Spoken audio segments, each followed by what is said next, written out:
जय हिंद साथियों, क्राइकोपीडिया के यूट्यूब चैनल पर आप सबों का स्वागत है। तो आज हम लोग लेकर आए हैं बिहार एसआई टेस्ट सीरीज के सेट नंबर 3 का डिस्कशन। तो आप लोगों को बता दें कि एक बिहार दरोगा का टेस्ट सीरीज चल रहा है और वह पूरा निःशुल्क है, जिसमें अभी लगभग 400 अभ्यर्थी हैं और वह टेस्ट देते हैं और उसके बाद डिस्कशन भी कराया जाता है। और साथ ही साथ हमारे द्वारा मेंटरशिप प्रोग्राम चलाया जा रहा है जो कि पूर्णतः निःशुल्क है। आप उसमें जुड़ सकते हैं। उसके लिए डिस्क्रिप्शन में लिंक दिया गया है और पीडीएफ प्राप्त करने के लिए आप टेलीग्राम लिंक से जुड़ सकते हैं। टेलीग्राम और व्हाट्सएप ग्रुप का लिंक नीचे डिस्क्रिप्शन में दिया गया है, उसमें आप जुड़ सकते हैं। तो चलिए शुरू करते हैं बिना देर किए हुए। तो पहला प्रश्न है कि किसी वस्तु के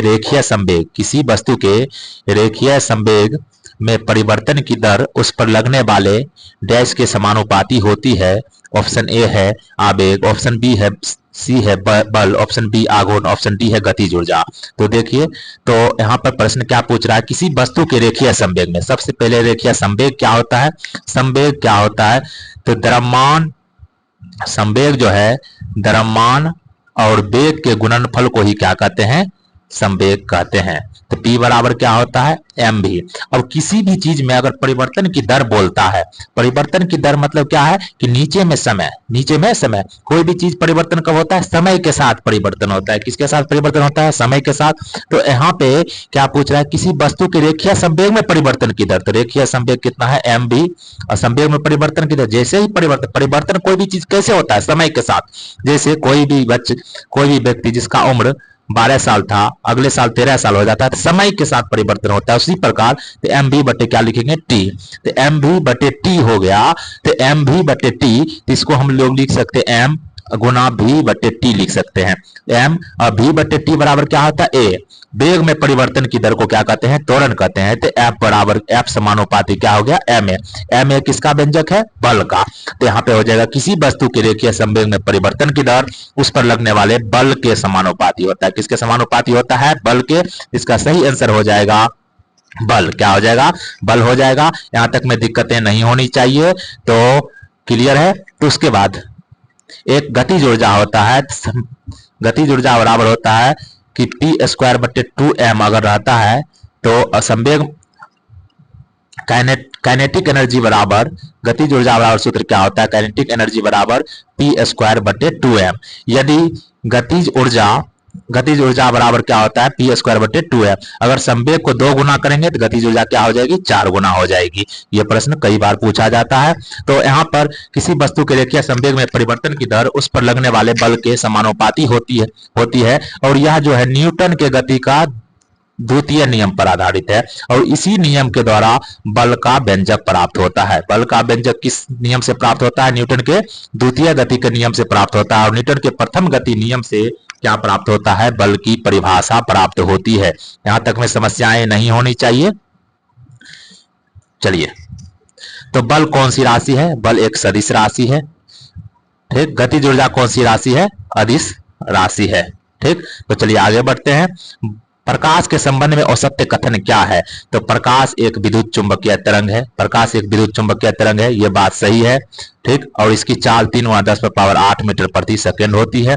इसका वर्ण विक्षेपण होता है, तो बिल्कुल होता है। वर्ण विक्षेपण किसको कहते हैं, जैसे कि ये मान लीजिए प्रिज्म है, इससे रंग को, श्वेत प्रकाश को गुजारते हैं, या 7 रंगों में क्या होता है, विभक्त हो जाता है। तो थोड़ा सा यह क्या होगा, अपवर्तित होता है, क्योंकि यह हवा है और यह कांच है। तो कांच में गुजरेगा तो इसका दिशा चेंज हो जाएगा, फिर इसका दिशा यहाँ से चेंज हो जाता है और 7 रंगों में विभक्त हो जाता है। इसी घटना को वर्ण विक्षेपण कहते हैं। क्लियर हो जाना चाहिए। तो चलिए, वर्ण विक्षेपण होता है, ये भी सही है। एक माध्यम से दूसरे माध्यम में जाने पर इसकी आवृत्ति बदलती है, तो बिल्कुल नहीं बदलती है। जब प्रकाश हो या फिर ध्वनि हो, जब एक माध्यम से दूसरे माध्यम में, जैसे मान लीजिए यह हवा है, यह जल है, तो एक माध्यम से दूसरे माध्यम में जाती है तो उसका वेग बदल जाता है। वेग बदलता है, तरंग दैर्ध्य बदलता है, लेकिन आवृत्ति कभी नहीं बदलता है। क्या नहीं बदलता है? आवृत्ति कभी नहीं बदलता है। तो याद रखिएगा, एकदम सीधी रेखा में गमन करने के कारण यह प्रतिबिंब में छाया बनाता है। तो बिल्कुल सही है। इसमें कौन सा औसत कथन है? तो ऑप्शन नंबर सी। तो चलिए आगे बढ़ते हैं। निम्न में से कौन सा अनुचुंबकीय पदार्थ है? अनुचुंबकीय पदार्थ वह है जो पदार्थ क्या करता है कि थोड़ा सा आकर्षित करता है, नहीं के बराबर, तो इसे पदार्थ को क्या कहते हैं? अनुचुंबकीय पदार्थ कहते हैं, जैसे कि अल्युमिनियम। इसमें से कौन सा आंसर हो जाएगा? अल्युमिनियम। जब कोई पिंड मुक्त रूप से पृथ्वी की ओर गिरता है तो इसकी कुल ऊर्जा क्या होती है? जब कोई पिंड पृथ्वी की ओर गिरती है तो ऊपर में स्थित रहेगा तो उसमें स्थितिज ऊर्जा अधिकतम होती है, स्थितिज ऊर्जा मैक्सिमम होती है, जबकि गतिज ऊर्जा क्या होती है? जीरो होती है। जैसे ही ऊपर से नीचे गिरना शुरू होता है तो उसकी स्थितिज ऊर्जा घटती है। स्थितिज ऊर्जा में क्या होता है? कमी आती है, लेकिन गतिज ऊर्जा में उसकी क्या होती है? वृद्धि होती है। लेकिन ऊर्जा का मान हमेशा ही सदा समान रहता है। ऊर्जा का मान सदैव क्या होता है? समान होता है, अर्थात वह अपरिवर्तित रहती है।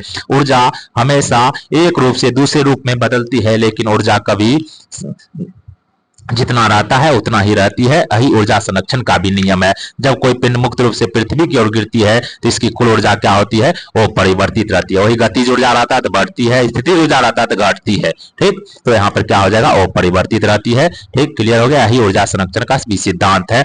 ऊर्जा संरक्षण का सिद्धांत उष्मागतिकी का प्रथम नियम, उष्मागतिकी का प्रथम नियम किस सिद्धांत पर कार्य करता है? ऊर्जा संरक्षण के सिद्धांत पर कार्य करता है। जबकि उष्मागतिकी का शून्य नियम किस सिद्धांत पर कार्य करता है? तो तापीय साम्यता के सिद्धांत पर कार्य करता है। तो चलिए, एक्स किरणों के विषय में कौन सा कथन सत्य है? तो एक्स किरण, सबसे पहले एक्स किरण है क्या? तो एक्स किरण जो है विद्युत चुंबकीय तरंग है। एक्स किरण कौन सा तरंग है? विद्युत चुंबकीय तरंग है। और विद्युत चुंबकीय तरंग क्या होती है? उदासीन होती है। विद्युत चुंबकीय तरंग क्या होती है? उदासीन होती है। विद्युत चुंबकीय तरंग की खोज किसने की थी? तो मैक्सवेल ने किया था। विद्युत चुंबकीय तरंग की खोज किसने किया था? मैक्सवेल ने किया था। विद्युत चुंबकीय तरंग जब उदासीन होती है तो मतलब कि इस पर कोई भी चार्ज, कोई भी आवेश नहीं होता है, ना ही धनावेश ना ही ऋण आवेश। तो चलिए आगे बढ़ते हैं। इसमें ऑप्शन देखते हैं। एक्स किरण के विषय में कौन सा कथन सत्य है? तो एक्स किरण विद्युत क्षेत्र द्वारा विक्षेपित होती है, परंतु चुंबकीय क्षेत्र, पहला नंबर फिक्स है कि जब यह उदासीन होती है तो ना तो विद्युत क्षेत्र में विक्षेपित होगी ना ही चुंबकीय क्षेत्र में विक्षेपित होगी। तो ये बात गलत है। चुंबकीय क्षेत्र द्वारा विक्षेपित होती है, ये भी गलत है। चुंबकीय क्षेत्र और विद्युत क्षेत्र दोनों के द्वारा भी विक्षेपित होती है, बिल्कुल नहीं। विद्युत क्षेत्र और चुंबकीय क्षेत्र दोनों के द्वारा विक्षेपित नहीं होती है। इसका ऑप्शन ये हो जाएगा। एक्स किरण की खोज किसने किया था? रोंटगन ने। एक्स किरण की खोज किसने किया था? रोंटगन ने किया था। एक्स किरण की खोज किसने किया था? रोंटगन ने किया था। काफी इंपॉर्टेंट है। और एक्स किरण की चाल जो होती है रेडियो तरंग और प्रकाश की चाल के समान होती है। तो चलिए, क्योंकि विद्युत चुंबकीय, जो भी विद्युत चुंबकीय तरंग है उसकी चाल क्या होती है? 3 × 10⁻8 मीटर प्रति सेकंड होती है और यह प्रकाश के चाल से चलती है। तो नेक्स्ट प्रश्न है, हम लोग देखते हैं। चुंबकीय बल रेखाओं के गुणों के संबंधों में, चुंबकीय बल रेखाओं के गुणों के संबंध में सही कथनों की विवेचना करें, चयन करें। तो बल की चुंबक, सबसे पहले चुंबकीय बल रेखा क्या होता है? चुंबकीय बल रेखा जैसे कि विद्युत चुंबकीय क्षेत्र में क्या होता है कि चुंबकीय फलक्स है, जैसे कि मान लीजिए फलक्स है, इसमें जितनी भी रेखाएं रहेगी उसे ही हम लोग क्या कहते हैं? चुंबकीय बल रेखा कहते हैं। चुंबकीय बल रेखा कहते हैं। और चुंबकीय बल रेखा जो है कि एक बंद लूप में कार्य करती है, बंद लूप में कार्य करती है और उत्तरी ध्रुव से या दक्षिणी ध्रुव की ओर चलती है। बंद लूप में किधर से किधर? उत्तरी ध्रुव से दक्षिणी ध्रुव की ओर या प्रवेश करती है, और उस उत्तरी ध्रुव से दक्षिणी ध्रुव की ओर प्रवेश करती है, और यह अंदर में दक्षिणी ध्रुव से उत्तरी ध्रुव की ओर चलती है। समझ लीजिए अच्छा से। चुंबकीय बल रेखा जो है कि बंद लूप में उत्तर से लेकर, उत्तर से चलती है, उत्तर से चलती है दक्षिण की ओर, लेकिन इसके अंदर जो कार्य करती है या दक्षिण से उत्तर की ओर कार्य करती है। चुंबकीय बल रेखाएं एक दूसरे को कभी काटती नहीं है। चुंबकीय बल रेखाओं के क्यों नहीं काटती? क्योंकि उस बिंदु पर स्पर्श रेखाएं खींची जा सकती है, एक से अधिक स्पर्श रेखाएं खींची जा सकती है, जो कि संभव नहीं है। तो बल की चुंबकीय रेखाएं कभी भी प्रतिच्छेद नहीं करती है, तो बिल्कुल सही है। वे ध्रुवों की तुलना में भूमध्य रेखा पर, देखिए चुंबकीय बल, जैसे चुंबक है तो चुंबक जो है ध्रुव की तुलना में भूमध्य रेखा पर अधिकतम होता है। या जो अधिकतम कहां पर होता है? तो ध्रुव पर। कहां पर होता है? ध्रुव पर। चुंबक का मान हमेशा कहां पर होता है? ध्रुव पर। नॉर्थ पोल साउथ पोल, हमेशा मान कहां पर अधिकतम होगा? तो ध्रुव पर होता है। और बीच में चुंबक का मान सबसे कम होता है। क्लियर हो गया? ठीक। उसके बाद नेक्स्ट है कि चुंबकीय बल रेखाएं दक्षिणी ध्रुव से प्रारंभ होकर उत्तरी ध्रुव पर समाप्त होती है, तो बिल्कुल गलत। अभी क्या बताएं कि कहां से शुरू होती है, उत्तरी ध्रुव से प्रारंभ होती है और दक्षिणी ध्रुव पर समाप्त होती है। बल की चुंबकीय रेखाएं चुंबक के पिंड तक फैली हुई निरंतर वक्र में बंद होती है, निरंतर वक्र में बंद होती है, अभी जस्ट बताए हैं। तो ये सही हो जाएगा 4 नंबर, और ये सही हो जाएगा 1 और 4। इसका सही आंसर हो जाएगा सी नंबर। तो चलिए नेक्स्ट, नशे में धुत होकर गाड़ी चलाने वालों के लिए श्वास विश्लेषण परीक्षण में उपयोग किया जाने वाला यौगिक कौन सा है, तो पोटासियम क्रोमेट। क्या हो जाएगा, पोटासियम डाइक्रोमेट। क्या हो जाएगा, पोटासियम डाइक्रोमेट। इसका सही आंसर हो जाएगा ए नंबर। तो चलिए नेक्स्ट प्रश्न है कि नमक और बर्फ के मिश्रण से 0 डिग्री सेल्सियस से नीचे का तापमान प्राप्त होता है। तो नमक और बर्फ के मिश्रण से 0 डिग्री सेल्सियस से नीचे का तापमान प्राप्त होता है क्योंकि जब किसी भी पदार्थ में अशुद्धि मिलाते हैं, क्या मिलाते हैं, अशुद्धि मिलाते हैं, तो उसका क्वथनांक क्या होता है, घट जाता है, क्वथनांक घट जाता है। इसी प्रकार जब बर्फ के मिश्रण में नमक मिलाते हैं तो उसका हिमांक क्या होगा, घट जाएगा, जबकि क्वथनांक बढ़ जाता है। क्वथनांक क्या होता है, बढ़ता है, हिमांक घट जाता है। तो नीचे का तापमान, हिमांक मतलब क्या होगा, कम तापमान प्राप्त होना, जमना। तो यहाँ पे क्या होगा, नीचे तापमान प्राप्त हो जाता है, जबकि बर्फ में अगर नमक के मिश्रण मिलाते हैं तो -22 डिग्री सेल्सियस प्राप्त होता है। तो पहला पॉइंट सही है। दूसरा, नमक बर्फ के हिमांक को बढ़ा देता है, तो बिल्कुल गलत। नमक बर्फ के हिमांक को क्या करता है, घटाता है, जबकि क्वथन को क्या करता है, क्वथनांक को बढ़ाता है। तो क्लियर हो गया। तो इसमें एक सही है, दूसरा नंबर गलत है। इसका सही आंसर हो जाएगा ए सही, आर गलत। नेक्स्ट प्रश्न है कि एक रेडियोधर्मी पदार्थ की अर्धायु 10 दिन है, इसका अभिप्राय क्या है। तो देखिए, रेडियोधर्मी पदार्थ क्या होता है कि वैसा पदार्थ जिससे स्वतः अल्फा बीटा गामा किरणें निकलती रहती है, और यह क्या होता है, अस्थायी होता है, और यह अस्थायी होता है जिसके कारण इससे अल्फा किरणें, बीटा किरणें, गामा किरणें निकलती रहती है, और यह जब तक अस्थायित्व को प्राप्त नहीं करता है तब तक ऐसा किरणें क्या होती है, निकलती रहती है। तो अस्थायित्व को प्राप्त कब करता है, जब यह अस्थायित्व को प्राप्त करता है तो यह सीसा में बदल जाता है। किसमें बदल जाता है, सीसा में बदल जाता है रेडियोधर्मी पदार्थ, रेडियोधर्मी पदार्थ, और यह किरणें निकलती है, इसी घटना को क्या कहते हैं, रेडियो सक्रियता भी कहते हैं। ठीक, इसकी खोज किसने किया था, हेनरी बेकुरल ने। किसने किया था, हेनरी बेकुरल ने। तो चलिए अब यहाँ पे पूछ क्या रहा है, एक रेडियोधर्मी पदार्थ की आयु, एक रेडियोधर्मी पदार्थ की अर्ध आयु 10 दिन है। कितना दिन है, 10 दिन है। तो इसका अभिप्राय क्या है, अर्ध आयु मतलब क्या होता है, सिंपल रूप से समझ लीजिए। अर्ध आयु का मतलब क्या होता है कि आधा होने में जितना समय लगता है उसे क्या कहते हैं, अर्ध आयु कहते हैं। क्या कहते हैं, अर्ध आयु कहते हैं। तो एक रेडियोधर्मी पदार्थ एक है तो उसका अर्ध आयु कितना है, 10 है। एक है कितना है, 10 है। इसको आधा होने में, एक को आधा होने में कितना समय लगेगा, एक है 10 है, 1/2 होने में इसको कितना समय लगेगा, 10 दिन और लगेगा। इसका फिर 1/2 होने में कितना समय लगेगा, उतना दिन लगेगा। जितने समय में क्या होता है, आधा हो जाता है, उसे ही अर्ध आयु कहते हैं। इसी प्रकार 1/2 और 1/4 इसका रेट समझ लीजिए अच्छे से। मान लीजिए एक करके समझने में दिक्कत होता है। मान लीजिए कि 100 है तो 100 का 10 दिन लगता है। ठीक, तो इसका 50 होने में कितना समय लगेगा, 10 दिन लगेगा। ठीक, तो ऐसे करके फिर 25 होने में कितना समय लगेगा, 10 दिन लगेगा। तो यही बात है कि इतना जितना समय में वह अपने का आधा हो जाता है, स्वयं का आधा, 100 का 50 हो गया, 50 का आधा हो गया, कितना दिन में, इतना दिन में, इतना दिन में। इसी को हम लोग क्या कहते हैं, अर्ध आयु काल कहते हैं। क्या कहते हैं, अर्ध आयु काल कहते हैं। तो इसमें क्या होगा कि पदार्थ के 3/4 पदार्थ का पूर्ण विघटन 20 दिनों में हो जाएगा। तो 1/1 है, एक 10 दिन में हो रहा है, तो 1/2 कितना दिन में होगा, फिर 10 दिन में, तो 20 दिन में तो आधे न हुआ, ये तो गलत होगा। पदार्थ का पूर्ण विघटन 40 दिन में हो जाएगा। तब यहाँ पर 1 है तो 1/2, फिर इसका 1/2 कितना होगा, 1/4, या 10, 20, 30, फिर 1/8 जोड़िए, 40 दिन में होगा, नहीं हो पाएगा। फिर पदार्थ के 3/4 भाग का विघटन 20 दिनों में हो जाएगा। तो 1/2, उसके बाद 1/4, तो जोड़िए कितना हो गया, 3/4, तो 10 दिन, 20 दिन, 10 20 कितना हो गया, 30, 10 कितना दिन हो गया, 20 दिन। तो ये आंसर हो जाएगा। क्लियर हो गया। तो चलिए नेक्स्ट हम लोग आगे बढ़ते हैं। अगर दिक्कत हो तो आप कमेंट बॉक्स में कमेंट कर सकते हैं, फिर से समझा दिया जाएगा। डाल्टन के परमाणु सिद्धांत के अनुसार निम्नलिखित में से कौन सा कथन सत्य नहीं है? डाल्टन का परमाणु सिद्धांत कब आया था? 1808 ईस्वी में। डाल्टन ने बताया था कि परमाणु जो है वो विनाशी होता है, अर्थात परमाणु क्या होता है? वो विभाज्य होता है, परमाणु वो विभाज्य होता है, और रासायनिक अभिक्रिया में भाग लेने वाला जो सबसे छोटा कण होता है वह क्या होता है? परमाणु होता है। तो ये कथन, दो कथन सही है, और सभी पदार्थों के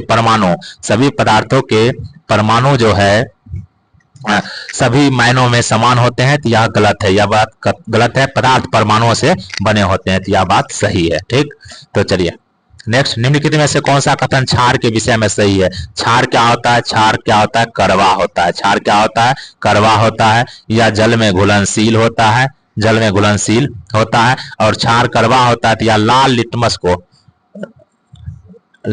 को या क्या करता है? नीला कर देता है। लाल लिटमस को क्या कर देता है? नीला कर देता है। या कड़वा होता है, लाल लिटमस को नीला रंग में बदल देता है, तो ये हो जाएगा। अब देखिए एस्केरिस क्या है? एस्केरिस हो जाएगा, एस्केरिस क्या है? तो एस्केरिस हो जाएगा सूत्रकृमि संघ निमेटोडा, मलेरिया परजीवी, प्रोटोजोआ, घरेलू मक्खी अर्थोपोडा, और गाय क्या है? स्तनपायी है। तो चलिए नेक्स्ट प्रश्न है कि किस कारण से ईथर को थोड़ी सी मात्रा में हथेली पर ठंडक प्रदान करती है? तो कोई भी चीज जो है ठंडक प्रदान तभी करेगी जब वह वाष्पीकरण होगा, वाष्पीकरण होगा। तो वाष्पीकरण होगा तभी वह ठंडक प्रदान करेगी। तो वाष्पीकरण होता है तो क्या होता है? ठंडक प्रदान करती है, तो ये आंसर हो जाएगा। ठीक, क्लियर हो गया। ईथर जो कि ईथर थोड़ी सी मात्रा हथेली पर रखते हैं तो वह क्या करती है? ठंडक करती है। और ईथर का प्रयोग किस लिए किया जाता है? तो निश्चेतक के रूप में, निश्चेतक के रूप में किसका प्रयोग किया जाता है? ईथर का प्रयोग किया जाता है। तो चलिए नेक्स्ट प्रश्न अब हम लोग देखते हैं। तो नेक्स्ट प्रश्न क्या है कि मनुष्य में भोजन के पाचन की प्रक्रिया कहाँ शुरू होती है? तो मनुष्य के में भोजन पाचन की प्रक्रिया जो है कहाँ शुरू होती है? मुख में। कहाँ शुरू होती है? मुख में शुरू होती है, और समाप्त कहाँ होती है? आंत में। कहाँ समाप्त होती है? आंत में समाप्त होती है। तो मुंह और छोटी आंत हो जाएगा। कौन सा आंत? छोटी आंत इसका आंसर हो जाएगा। पाचन की संपूर्ण क्रिया जो है 5 अवस्था में होती है। कितने अवस्था में? 5 अवस्था में। सबसे पहले भोजन का अंताग्रहण होता है। भोजन का क्या होता है? अंताग्रहण होता है। उसके बाद क्या होता है? पाचन होता है। उसके बाद क्या होता है? अवशोषण, और उसके बाद स्वांगीकरण, और उसके बाद क्या होता है? मल त्याग। तो भोजन की कितनी पाचन की संपूर्ण क्रिया कितने अवस्थाओं में होती है? 5 अवस्था में होती है। तो चलिए क्लियर हो गया। तो नेक्स्ट प्रश्न हम लोग देखते हैं कि खाद्य श्रृंखला है। खाद्य श्रृंखला क्या है? तो खाद्य श्रृंखला है एक जीव से दूसरे जीव को खाद्य का स्थानांतरण। एक जीव से दूसरे जीव को खाद्य का स्थानांतरण ही क्या है? खाद्य श्रृंखला है। तो चलिए नेक्स्ट है, नेक्स्ट प्रश्न हम लोग देखते हैं। मार्सिलिया, फर्न और हॉर्सटेल किस पादप समूह के उदाहरण है? मार्सिलिया, फर्न और हॉर्सटेल किस पादप समूह के उदाहरण है? यह हो जाएगा मार्सिलिया, फर्न और हॉर्सटेल टेरिडोफाइटा के। किसके हैं? टेरिडोफाइटा के। ठीक, क्लियर हो गया। और टेरिडोफाइटा का जो है शरीर का एक भाग से दूसरे भाग तक जो है जल संवहन उत्तक द्वारा क्या होता है?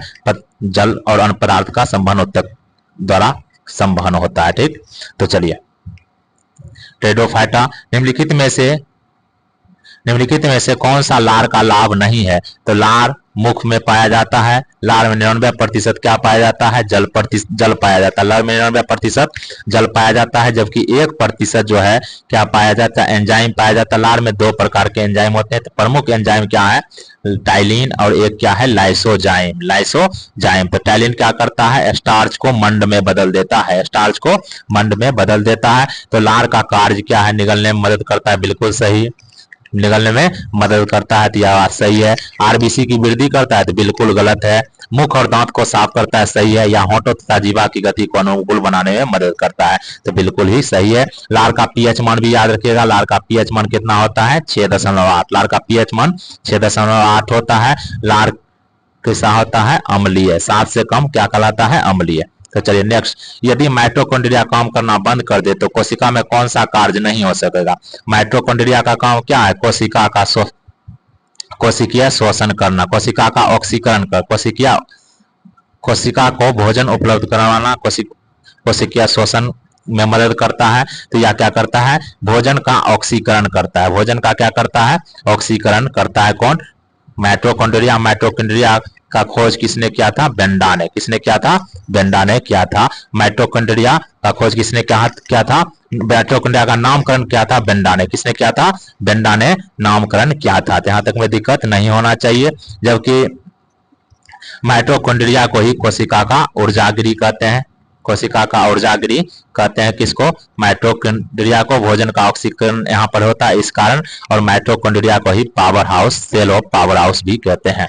तो चलिए, डेसिमल दशमलव से बाइनरी में संख्या को परिवर्तन करने वाली युक्ति क्या है, एनकोडर। डेसिमल दशमलव से बाइनरी में संख्या का परिवर्तन करने वाली युक्ति है एनकोडर।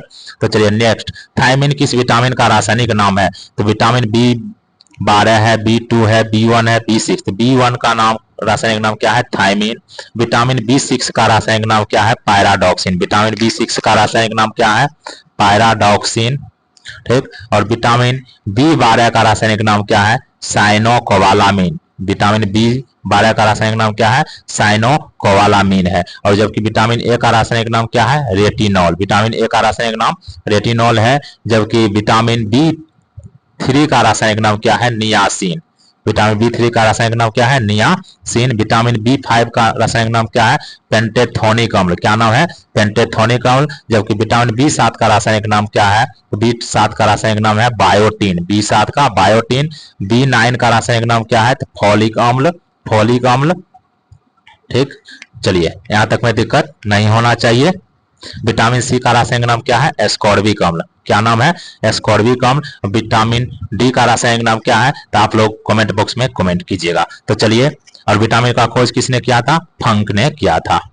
नेक्स्ट प्रश्न है कि विश्व का सबसे बड़ा बौद्ध मंदिर कहाँ स्थित है, तो विश्व का सबसे बड़ा बौद्ध मंदिर कहाँ स्थित है, तो विश्व का सबसे बड़ा बौद्ध मंदिर स्थित है इंडोनेशिया में। कहाँ पर स्थित है, इंडोनेशिया में। मंदिर का नाम क्या है, बोरोबुदुर मंदिर। बोरोबुदुर मंदिर जो जावा द्वीप पर स्थित है। जावा द्वीप पर स्थित बोरोबुदुर मंदिर जो कहाँ स्थित है, इंडोनेशिया में। तो चलिए, प्यूनिक युद्ध किसके मध्य लड़े गए थे, प्यूनिक युद्ध किसके बीच हुआ था, तो रोम और कार्थेज के बीच। प्यूनिक युद्ध किसके बीच हुआ था, रोम और कार्थेज के बीच। टोटल 3 युद्ध हुआ था। कितना युद्ध हुआ था, 3 युद्ध हुआ था, जो 264 ईस्वी पूर्व से लेकर 146 ईस्वी पूर्व के मध्य हुआ था। ठीक है, यहाँ तक में दिक्कत नहीं होना चाहिए। और इस युद्ध में जीता कौन था, तो रोम जीता था। चलिए, निम्नलिखित में से राख के साक्ष्य पुरा पाषाणिक स्थल से मिला है। किस पुरा पाषाणिक स्थल से राख के साक्ष्य मिला है, तो किस पुरा पाषाणिक स्थल से राख का साक्ष्य मिला है, तो वह हो जाएगा कुरनूल गुफा से राख का साक्ष्य मिला है। इससे पता चलता है कि पुरा पाषाण काल में आग की खोज हुआ था, जो कि सबसे बड़ी उपलब्धि था। सबसे बड़ी उपलब्धि था। यहाँ तक में दिक्कत नहीं होना चाहिए। तो चलिए नेक्स्ट, हड़प्पा स्थल किस नदी के तट पर स्थित है, हड़प्पा किस नदी के तट पर स्थित है, हड़प्पा रावी नदी के तट पर स्थित है। और हड़प्पा जो है वर्तमान में कहां पड़ता है, पाकिस्तान के पंजाब प्रांत में। पाकिस्तान के पंजाब प्रांत में। और किस जिले में, मोंटगोमरी जिले में। मोंटगोमरी जिले में। सिंधु नदी पर, मोहनजोदड़ो सिंधु नदी पर स्थित है। और सबसे पहले हड़प्पा सभ्यता में खोजा गया पहला शहर कौन था, हड़प्पा। इस कारण इसे हड़प्पा सभ्यता भी कहते हैं। और यह जो है अधिकांश शहर सिंधु नदी के सहायक नदी के तट पर अवस्थित था, जिसके कारण इसे सिंधु घाटी की सभ्यता भी कहते हैं। ब्यास नदी का पुराना नाम क्या है, बिपाशा। ब्यास नदी का पुराना नाम क्या है, बिपाशा नदी है। यहां तक में दिक्कत नहीं होना चाहिए। तो चलिए, ऋग्वैदिक युद्धों के संदर्भ में निम्नलिखित में से कौन सा कथन सही नहीं है, ऋग्वैदिक युद्धों के संबंध में सबसे कौन सा कथन सही नहीं है, तो इसका सही आंसर हो जाएगा। तो चलिए पहले ऑप्शन देख लीजिए, इस काल में मवेशियों के लिए युद्ध लड़े जाते थे, यह बात सही है। घोड़ा के लिए, गाय के लिए युद्ध होता था। आर्यों का प्रिय पशु क्या था, घोड़ा था। लड़ाइयां जमीन के लिए भी लड़ाई जाती थी, ये भी सही है। इस काल में युद्ध के लिए कोई अस्थायी सेना नहीं होती थी। तो इस काल में लड़ाई के लिए कोई अस्थायी सेना नहीं होती थी। तो अस्थायी सेना तो वास्तव में नहीं होता था, लेकिन मीटिंग वोटिंग बैठता था। युद्ध में जीता गया धन केवल सरदारों और पुरोहितों में बांटा जाता था, नहीं, सरदार और पुरोहितों में ही नहीं बांटा जाता था, हम लोगों में भी बांटा जाता था। और साथ ही साथ यज्ञ के लिए भी दिया जाता था। तो चलिए नेक्स्ट प्रश्न है, नेक्स्ट प्रश्न हम लोग देखते हैं, मौर्य प्रशासन से जुड़े निम्नलिखित कथनों पर विचार कीजिए। मौर्य शासक आवागमन के महत्वपूर्ण मार्गों और नदियों पर नियंत्रण रखने का प्रयास करते थे, तो बिल्कुल सही था। किसी भी राज्य का शासन सर्वोच्च तभी हो पाएगा जब वो अपने मार्ग और नदी पर नियंत्रण रख सकता है। तो मौर्य प्रशासन के छोटे क्षेत्र या प्रांत पर तक्षशिला या उज्जैन जैसी प्रांतीय राजधानियों से शासन क्या था, तो बिल्कुल सही है, 5 प्रांत में जो बटा हुआ था उसकी राजधानी थी। प्रदेश में रहने वाले लोग मौर्य अधिकारियों को नजराना भेंट दिया करते थे, बिल्कुल सही है, तीनों सही हो जाएगा। तो चलिए नेक्स्ट, सूची 1 और 2 को मिलाना है। तो विशाख दत्त मुद्रा राक्षस नाटक लिखा था किसने, विशाख दत्त नाटककार हो जाएंगे।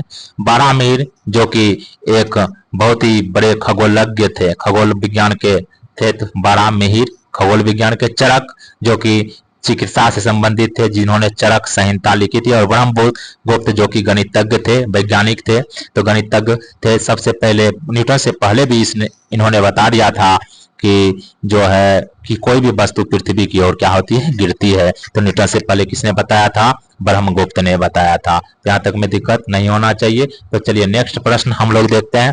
तो नेक्स्ट प्रश्न क्या है कि नेक्स्ट प्रश्न है, दिल्ली सल्तनत के अंतर्गत गैरीसन शहर का निर्माण किस लिए किया गया था। गैरीसन शहर का निर्माण किस लिए किया गया था, तो गैरीसन शहर का निर्माण सैनिक की टुकड़ी के रहने के लिए किया गया था, सैनिक की टुकड़ी के रहने के लिए किया गया था। और दिल्ली सल्तनत में सैन्य विभाग को किस नाम से जाना जाता था, दीवान ए अर्ज, दीवान ए अर्ज, जिसका स्थापना किसने किया था, बलबन ने किया था। किसने किया था, बलबन ने किया था सैन्य अर्ज विभाग का। जबकि वित्त विभाग को क्या कहते थे, वित्त विभाग को क्या कहा जाता था, तो दीवान ए वजारत, दीवान ए विजारत, दीवान ए वजारत, विजारत किसको कहा जाता था, वित्त विभाग को। जबकि राजस्व विभाग को क्या कहा जाता था, राजस्व विभाग को कहा जाता था दीवान ए मुस्तक राज, दीवान ए मुस्तक राज कहा जाता था। जबकि विदेश विभाग को क्या कहा जाता था, तो दीवान ए रसालत, दीवान ए रसालत किस विभाग को कहा जाता था, विदेश विभाग को। और दान विभाग को क्या कहा जाता था, दीवान ए खैरात, दीवान ए खैरात किस विभाग को कहा जाता था, दान विभाग को। जबकि पत्राचार विभाग, डाक विभाग को क्या कहा जाता था, दीवान ए इंसा, दीवान ए इंसा कहा जाता था। यहाँ तक में दिक्कत नहीं होना चाहिए। तो चलिए नेक्स्ट, औरंगजेब के किस पुत्र ने उसके विरुद्ध विद्रोह किया जिससे उसे मराठा और दक्कन की सल्तनत का सहयोग मिला था, तो अकबर ने विरोध किया था। किसने विरोध किया था, अकबर ने विरोध किया था। चलिए नेक्स्ट प्रश्न, 1922 में गांधी जी को सजा सुनाने वाले जज कौन थे, तो 1922 ईस्वी में, उससे पहले क्या हुआ था, असहयोग आंदोलन हुआ था। तो असहयोग आंदोलन की शुरुआत कब हुई थी, तो असहयोग आंदोलन की शुरुआत हुई थी 1 अगस्त 1920 ईस्वी को। और यह प्रस्ताव जो है इसमें अपनाया गया था, नागपुर में क्या हुआ था, स्वीकार कर लिया गया था। तो नागपुर में जब स्वीकार कर लिया गया था, प्रस्ताव किसने पेश किया था, चित्तरंजन दास ने पेश किया था। कहाँ पे, किसने, चित्तरंजन दास ने। तो 1920-22 में जब 20 में शुरू होता है असहयोग आंदोलन और 1922 में समाप्त होता है।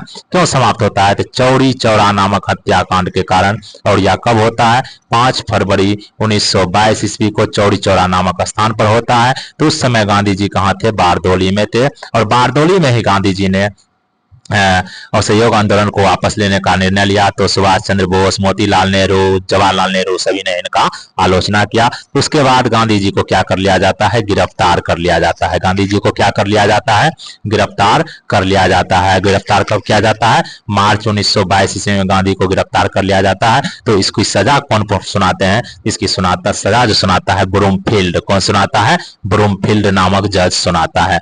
यहाँ तक में समस्याएं नहीं होनी चाहिए। तो चलिए नेक्स्ट प्रश्न हम लोग देखते हैं, निम्न में से किस गुरु ने खालसा पंथ की स्थापना की थी, तो 1599 ईस्वी में खालसा पंथ की स्थापना 1699 ईस्वी में, 1699 ईस्वी में किसने किया था, गुरु गोविंद सिंह ने। गुरु गोविंद सिंह ने सिख धर्म की खालसा पंथ की स्थापना क्या था, गुरु गोविंद सिंह ने। और गुरु गोविंद सिंह का जन्म कब हुआ था, 1666 ईस्वी में हुआ था, 1666 ईस्वी में हुआ था। और यह कहाँ हुआ था, पटना में हुआ था। कहाँ में हुआ था, पटना साहिब में हुआ था गुरु गोविंद सिंह का। गुरु गोविंद सिंह सिख धर्म के 10वें गुरु थे और अंतिम गुरु थे, अंतिम गुरु थे। इन्होंने सिखों के लिए 5 ककार रखना अनिवार्य करवाया था। कौन, सिख गुरु गोविंद सिंह ने। गुरु अर्जुन देव को जहांगीर ने फांसी दे दिया था। ये 5वें गुरु थे सिखों के। गुरु नानक देव प्रथम गुरु थे और गुरु तेग बहादुर 9वें थे, जिनको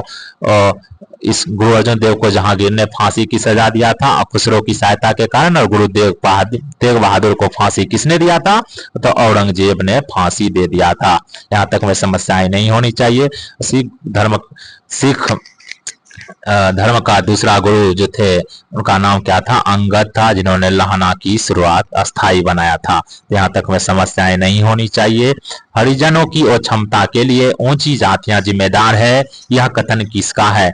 यह कथन जो है H.J. खांडेकर का है। किसका है? H.J. खांडेकर का है। हरिजन नामक पत्रिका किसने शुरुआत की थी? तो महात्मा गांधी ने। हरिजन नामक पत्रिका किसने शुरुआत की थी? महात्मा गांधी ने शुरुआत की थी। बहिष्कृत हितकारिणी सभा की स्थापना किसने की थी? महात्मा गांधी ने, जिसके अध्यक्ष कौन थे? घनश्याम दास बिरला। जबकि बाबा साहब अम्बेडकर ने जो हरिजन से संबंधित बहुत सारे उत्थान किए थे, और बाबा साहब अम्बेडकर का जो महत्वपूर्ण कथन था, शिक्षित बनो, संगठित रहो, शिक्षित बनो, संगठित रहो, संघर्ष करो, और जीवन लंबा होने के बजाय महान होना चाहिए, यह अम्बेडकर जी का कथन था। और ज्योतिबा फुले, जो कि काफी चर्चित नाम है, आप लोग जानते ही हैं कि इनका समाज सुधार में काफी योगदान रहा था। ब्राह्मण विरोधी आंदोलन इन्होंने चलाया था, ज्योतिबा फुले ने चलाया था, और इनके बुक का नाम ध्यान से उतर रहा है। तो चलिए आगे बढ़ते हैं। तो राजा राम मोहन राय के बारे में कौन सा कथन हो सकता है? राजा राम मोहन राय आधुनिक भारत का पिता राजा राम मोहन राय को कहा जाता है। पुनर्जागरण का अग्रदूत राजा राम मोहन राय को कहा जाता है। इनका जन्म 1774 ईस्वी में राधानगर कलकत्ता में हुआ था। राधानगर कलकत्ता में हुआ था 1774 ईस्वी में, और इनकी मृत्यु 1833 ईस्वी में हो गई थी। और मृत्यु कहाँ हुई थी? ब्रिस्टल में हुई थी। और इन्होंने प्रमुख संगठनों की स्थापना की, जिसमें एक था आत्मीय सभा। क्या नाम था? आत्मीय सभा, जिसकी स्थापना इन्होंने 1815 ईस्वी में की थी। और 1828 ईस्वी में इन्होंने ब्रह्म समाज की स्थापना की थी। और इनका अखबार जो था, प्रमुख अखबार मिरात उल अखबार था, राजा राम मोहन राय ने शुरू किया था। मिरात अखबार किस भाषा में क्या था? फारसी में, और बंगाल संवाद कौमुदी बंगाली भाषा में क्या था। और यह कई भाषाओं के ज्ञातज्ञ थे। तो चलिए, इनका दृष्टिकोण एक ईश्वरवादी था। मूर्ति पूजा और धार्मिक अनुष्ठानों का समर्थन किया? तो बिल्कुल नहीं किया। राजा राम मोहन राय हिंदी, संस्कृत, बंगला, फारसी और अंग्रेजी भाषा के अच्छे ज्ञाता? बिल्कुल सही। वेद और उपनिषद के बंगला अनुवाद प्रस्तुत किए? बिल्कुल सही। राजा राम मोहन समाज सुधारकों में अग्रणी थे? बिल्कुल सही। निम्नलिखित में से सती प्रथा को बंद इन्होंने ही करवाया था? लॉर्ड विलियम बेंटिक ने किया था, लेकिन सहयोग इनका रहा था। निम्नलिखित में से 1920 ईस्वी के नागपुर अधिवेशन में किस आंदोलन का प्रस्ताव पारित किया गया? जस्ट अभी हम लोग डिस्कशन किए थे, असहयोग आंदोलन। कब हुआ था? शुरू 1 अगस्त 1920 ईस्वी को हुआ था, और इसी दिन शुरुआत था, और इसी दिन बाल गंगाधर तिलक की मृत्यु हो जाती है। तो इसके अर्थ ही कौन देता है? तो शौकत अली। शौकत अली जो एक मुस्लिम था, जो अर्थी देता है। कई बार पूछा जा चुका। चंपारण आंदोलन 1917 ईस्वी में 20 कट्ठा में 3 कट्ठा पर खेती करने के लिए हुआ था, और रामचंद्र शुक्ल ने गांधी जी को बुलाया था। सविनय अवज्ञा आंदोलन 1930 ईस्वी में शुरू हुआ था। भारत छोड़ो आंदोलन 1942 ईस्वी में शुरू हुआ था। निम्नलिखित क्रांतिकारियों में से कौन काकोरी षड्यंत्र से संबंधित है? काकोरी षड्यंत्र 9 अगस्त 1925 ईस्वी को हुआ था।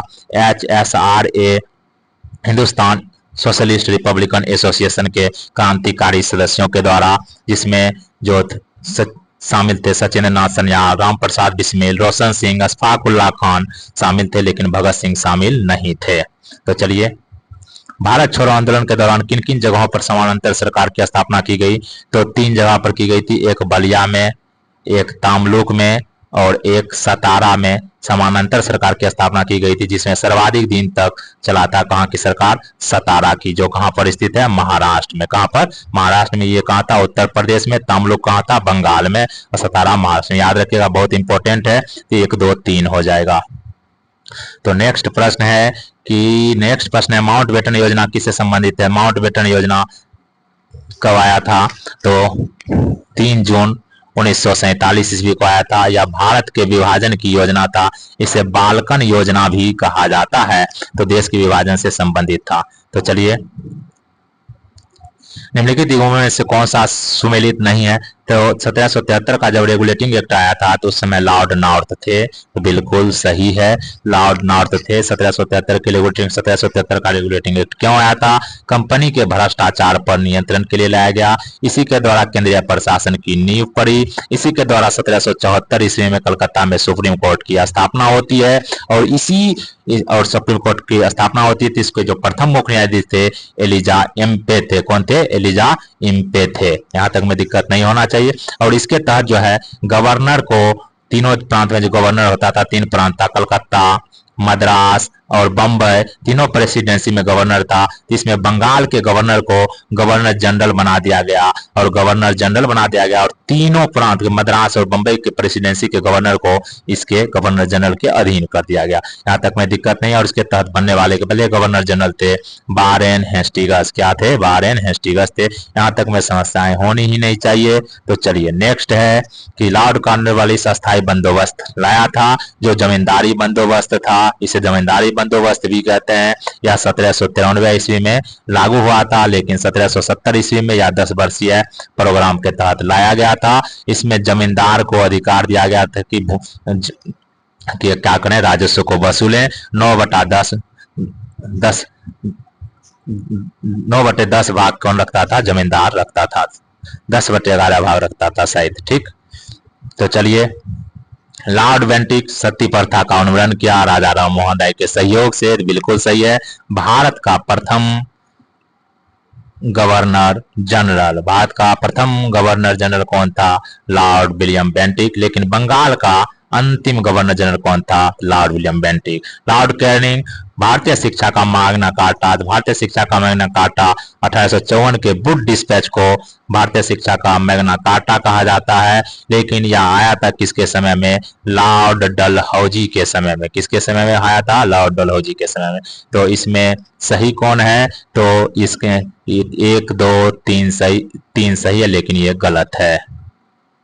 लॉर्ड कैनिंग जो वायसराय था, इसने मंत्रिमंडलीय प्रणाली की शुरुआत किया था। लॉर्ड कैनिंग ने। किसने? लॉर्ड कैनिंग ने। पहली बार बजट पेश किया गया था लॉर्ड कैनिंग के समय में ही पेश किया गया था। तो चलिए, और लॉर्ड कैनिंग 1857 ईस्वी के जो विद्रोह हुआ था उस समय गवर्नर जनरल कौन था? लॉर्ड कैनिंग था। प्रस्तावना में वर्णित संपूर्ण प्रभुत्व संपन्न शब्द से अभिप्राय क्या है? प्रभुत्व संपन्न मतलब क्या है? कि ना तो आंतरिक रूप से किसी के द्वारा वह प्रभावित होता है, ना ही बाहरी रूप से प्रभावित होता है। वह अपने आंतरिक मामले में, कोई भी राष्ट्र अगर अपने आंतरिक मामले और बाह्य मामले में निर्णय लेने के लिए स्वतंत्र होता है तो उसे प्रभुत्व संपन्न राष्ट्र कहा जाता है। तो मिला लीजिए ऑप्शन, जिसमें ऐसा व्यवस्था जहां भारतवर्ष किसी भी आंतरिक अथवा बाह्य सत्ता से पूर्ण रूप से स्वतंत्र हो, तो बिल्कुल सही है। तो ऑप्शन ए सही हो जाएगा। प्रस्तावना जो है उद्देश्य प्रस्ताव का ही रूप है। उद्देश्य प्रस्ताव का ही रूप है। उद्देश्य प्रस्ताव कब पेश किया गया? 13 दिसंबर 1946 ईस्वी को। किसके द्वारा? जवाहरलाल नेहरू के द्वारा। प्रस्तावना को संविधान की आत्मा किसने कहा? भार्गव दास ने कहा था। प्रस्तावना को परिचय पत्र किसने कहा था? A.N. पालकीवाला ने संविधान का परिचय पत्र कहा था। और भी सारे हैं, कितना जानिएगा। चलिए, वीडियो बहुत लंबा हो जाएगा तो ज्यादा डिस्कशन ठीक भी नहीं रहेगा। तो चलिए, निम्नलिखित में से कौन सा विकल्प मौलिक अधिकार का सबसे सटीक वर्णन है? तो मौलिक अधिकार जो है भाग 3 में है। इसे भारत के संविधान का भाग 3 को मैग्ना कार्टा कहा जाता है। मौलिक अधिकार की शुरुआत कब हुई थी? 1215 ईस्वी में जॉन द्वितीय ने के द्वारा हस्ताक्षर किया गया था। इसी के द्वारा कुछ अधिकार दिया गया, जिसे मौलिक अधिकार की शुरुआत होती है। उसके बाद अमेरिका में होती है, फिर फ्रांस में मौलिक अधिकार की शुरुआत होती है। भारत के संविधान के भाग 3 में मौलिक अधिकार का वर्णन है। अनुच्छेद 12 से लेकर 35 तक में मौलिक अधिकार का वर्णन है। और मौलिक अधिकार जो है नकारात्मक है या राज्य के विरुद्ध प्राप्त है। राज्य के विरुद्ध प्राप्त है। यदि राज्य मौलिक अधिकार का उल्लंघन करता है तो हम न्यायालय जा सकते हैं। और न्यायालय किस अनुच्छेद के तहत? 32 के तहत जा सकते हैं। 32 के तहत कौन सा न्यायालय जा सकते हैं? तो सर्वोच्च न्यायालय जा सकते हैं। और अनुच्छेद 226 के तहत हम लोग उच्च न्यायालय जा सकते हैं। अगर सांसद चाहे तो यह अधिकार उच्च न्यायालय और सर्वोच्च न्यायालय के अलावा अन्य न्यायालयों को भी दे सकती है। जहां तक में दिक्कत नहीं होना चाहिए। कुल मौलिक अधिकार शुरू में कितने थे? 7 मौलिक अधिकार थे। वर्तमान में 6 मौलिक अधिकार है। अनुच्छेद 32 को क्या कहते हैं, अनुच्छेद 32 को जो है 32 को जो वर्णित है मौलिक अधिकार, संवैधानिक उपचारों का अधिकार, इसे डॉक्टर भीमराव अंबेडकर ने संविधान की आत्मा कहा है। जबकि तो क्लियर हो गया। तो चलिए, किसी व्यक्ति को प्राप्त समस्त अधिकार, कौन सा सटीक वर्णन है, कानून द्वारा नागरिकों को प्रदत्त समस्त अधिकार, संविधान द्वारा प्रदत्त और सुरक्षित समस्त अधिकार, ये हो जाएगा। ठीक, चलिए नेक्स्ट प्रश्न है कि निम्नलिखित में से किसका संदर्भित शब्द केंद्रीय बजट से है। केंद्रीय बजट, तो केंद्रीय बजट जो है संविधान में वर्णित नहीं है। केंद्रीय बजट का वर्णन संविधान में वर्णित नहीं है। तो संविधान में क्या वर्णित है, संविधान के अनुच्छेद 112 में क्या वर्णित है, संविधान के अनुच्छेद 112 में वर्णित है वार्षिक वित्तीय विवरण का, वार्षिक वित्तीय विवरण का वर्णित है संविधान के अनुच्छेद 112 में, इसे ही बजट कहा जाता है। तो बजट जब पेश किया जाता है, जब बजट पेश किया जाता है तो सबसे पहले उस पर सामान्य चर्चा होती है। क्या होती है, सामान्य चर्चा होती है। उसके बाद लोकसभा जो है विभागानुसार क्या करता है, अनुदान की मांग पर चर्चा करता है। किस पर, अनुदान की मांग पर चर्चा करता है। उसके बाद जब स्वीकृति होता है तो क्या होता है कि कटौती के लिए विपक्ष क्या करता है, कटौती प्रस्ताव लाता है कि एक तरह से विरोध करना सामान्य रूप से। कटौती प्रस्ताव जो हो जाएगा इसमें हो जाएगा केंद्रीय बजट से संबंधित। चलिए चौथी अनुसूची में क्या है, पहले ही क्लियर है कि राज्यसभा में सीटों का वर्णन। तो देखिए संघ और राज्य क्षेत्रों के लिए राज्यसभा में सीटों के लिए आवंटन से संबंधित क्लियर है। छठी अनुसूची मेघालय, मिजोरम, त्रिपुरा, मेघालय, मिजोरम, त्रिपुरा के लिए क्या है वर्णित, जो है मेघालय, मिजोरम, असम, मेघालय, मिजोरम, त्रिपुरा के लिए जो है अनुसूचित क्षेत्रों के प्रशासन और नियंत्रण से संबंधित, बिल्कुल सही है। 10वीं अनुसूची जो है दल बदल से संबंधित है। तो संसद के सदस्य की निरर्हता से संबंधित है। तो बिल्कुल जो है, बिल्कुल है, क्या है, बिल्कुल सही है, बिल्कुल सही है। जो दल बदल से संबंधित है या हो जाएगा 1, 2 और 3 सही हो जाएगा। संसद की योग्यता अगर पूछे, संसद की निरर्हता से संबंधित क्या हो जाएगा, एक विशेषाधिकार पूछे तो अनुच्छेद 105, और विधायक के विशेषाधिकार पूछे विधानसभा में सदस्य का 194 हो जाएगा। तो चलिए नेक्स्ट प्रश्न है, ग्राम सभा के संबंध में कौन सा कथन सही है। तो ग्राम सभा गांव के जितने भी वयस्क सदस्य होते हैं वह सभी क्या होते हैं, ग्राम सभा के सदस्य होते हैं। वयस्क सदस्य कौन होगा, जो 18 वर्ष या 18 वर्ष से अधिक होगा, जिसका नाम मतदाता सूची में होगा, वह सभी ग्राम सभा के सदस्य होंगे। तो चलिए, ग्राम सभा एक पंचायत क्षेत्र के अंतर्गत वयस्कों की सभा, बिल्कुल सही। ग्राम सभा के सदस्य 18 वर्ष या उससे अधिक आयु के व्यक्ति होते हैं, बिल्कुल सही। ग्राम सभा का सदस्य बनने की योग्यता वही व्यक्ति रखता है जिसका नाम गाँव की मतदाता सूची में, बिल्कुल सही, तीनों सही हो जाएगा। तो चलिए नेक्स्ट प्रश्न है कि गुजरात राज्य और राज्य में विधानसभा सीटों की संख्या सबसे ज्यादा कहाँ है, 31 कहाँ है, उत्तर प्रदेश में सबसे ज्यादा है। बंगाल में कितना है, पश्चिम बंगाल में है 16। बिहार में कितना है, 16। तमिलनाडु में कितना है, तो तमिलनाडु में है 18। जबकि गुजरात में कितना है, तो गुजरात में है 11। कर्नाटक में कितना है, 12। बिहार में 16। उड़ीसा में कितना है, 10। तो चलिए आगे बढ़ते हैं। नेक्स्ट प्रश्न है, निम्नलिखित में अंतर्राज्यीय परिषद का अध्यक्ष कौन होता है। तो अंतर्राज्यीय परिषद विवादों को, राज्यों के बीच विवादों को सुलझाने के लिए इसका गठन किया गया, और किस समिति की सिफारिश पर, सरकार या समिति की सिफारिश पर इसका गठन किया गया। कब किया गया, 1990 ईस्वी में। इसका अध्यक्ष कौन होता है, प्रधानमंत्री होता है, और 1 वर्ष में 3 बैठक नियम है, लेकिन होता कहाँ है। तो चलिए, इसका अध्यक्ष कौन होता है, अंतर्राज्यीय परिषद का अध्यक्ष कौन होता है, प्रधानमंत्री होता है। तो क्लियर हो गया। और या इसका गठन कब किया गया, तो 1990 ईस्वी में अंतर्राज्यीय परिषद का गठन किया गया। और कौन सी समिति के सिफारिश पर, तो सरकारिया समिति की सिफारिश पर। तो यहाँ तक में दिक्कत नहीं होना चाहिए। तो चलिए, भारतीय संसद राज्य सूची के किसी विषय पर तब कानून बना सकती है, राज्य सूची, संघ सूची और संवर्ती सूची, या तीनों का वर्णन 7वीं अनुसूची में है। राज्य सूची पर कानून राज्य सरकार, संघ सूची पर केंद्र सरकार, और संवर्ती सूची पर दोनों। लेकिन संवर्ती सूची पर अगर दोनों में टकराव होता है तो केंद्र सरकार का वैल्यू रहेगा। तो अब यहाँ पर है कि राज्य सरकार राज्य सूची के विषय पर कब कानून बना सकता है। तो एक चीज, पहला नंबर, आपातकाल में, जब राष्ट्रपति शासन लागू हो, तब, और उसके बाद अगर दोनों राज्य अगर सहमति से कह दे तब अनुच्छेद 252 के तहत, आपातकाल किस अनुच्छेद के तहत लागू होता है? 352। राष्ट्रपति शासन 356। राज्य अगर दोनों कह दे सहमति से तो 252। अगर अंतर्राष्ट्रीय समझौता संधि समझौता को लागू करना हो तो अनुच्छेद 253 के तहत कर सकता है। यहाँ तक में दिक्कत नहीं होना चाहिए। और यह बात लिखा है कि अनुच्छेद 249 में कि राज्य सूची पर कानून बना सकती है सांसद। तब देखिए मिलाइए, अंतर्राष्ट्रीय समझौते को प्रभावी बनाने हेतु 253 के तहत, संबंधित राज्य की सहमति से 252 के तहत, राज्य में राष्ट्रपति शासन लागू होने की स्थिति में 356 के तहत, आपातकाल में भी।